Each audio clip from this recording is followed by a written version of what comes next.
Okay, so here are some of the speakers that I've made. These little ones here are called the Encores. These are curved back speakers. They are not my original design. The design is by Darren Kuzma, I think, way back in the day. So these are the Encores. I've made 4 pairs of these in my lifetime. These are lacewood. And it has a little bit of a texture to it. These lighter spots actually are a little indented. Can't really quite get them smooth. But down there holding that up is a 12-inch Titanic MK2 subwoofer with granite toppers, sealed enclosures. These big boys here are the cellos. Cellos I designed. My first real curvy, freak out kind of, let me see what I can do speaker. I'm really sort of proud of those. They sound real good and they're quite attractive. Second place, second to Dan Newbecker. Being second place to Dan Newbecker is kind of like being first, but not really. Here's a set of speakers on stands I made called the No Ears Have Died. Not my design. Ben Wolf Schaefer designed these, and they are really kind of cool. I made the stands that kind of resemble like aircraft solid billet piece of aluminum. It's machined. It's not really solid aluminum. That would be very expensive, and I don't have that kind of money. But they do sort of look the part. Very unique design. Uses a Timpani lat 250 sort of woofer section, multiple woofers in there. And painting over here, these are my Polk towers. They have an MTM at the top and 3 7-inch woofers.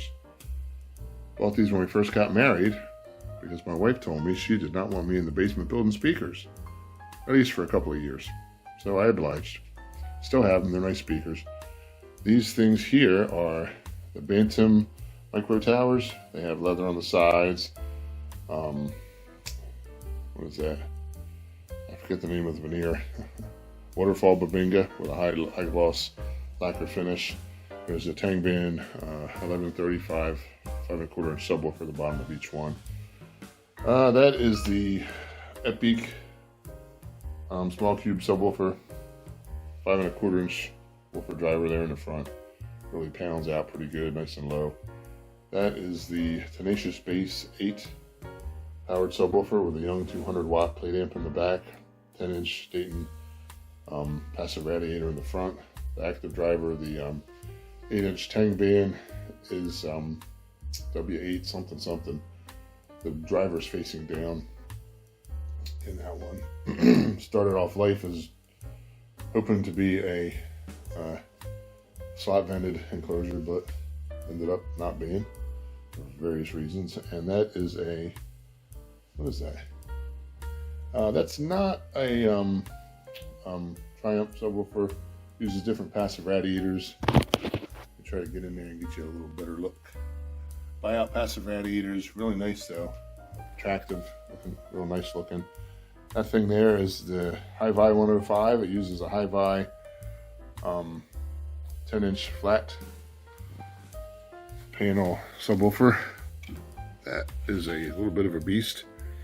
You can barely push on it, but it was used in I think Carver's Amazing subwoofer or something like that. It was used in a commercial product. That was an expensive driver, but anyway, this is what I call the stereo room for obvious reasons. There's another Polk. I forgot to mention that those towers were Polks. I don't know if I did or not, but they are.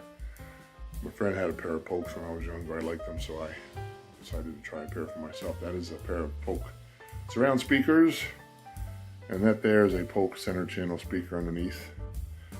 And next to this big fern looking thing that I'm walking into every time I try to get through here is another Polk speaker surround and another Titanic MK2 granite Titanic subwoofer, and both of those are powered by that Crown amp with the 4 remote controls on it. And that, my friends, is my stereo room.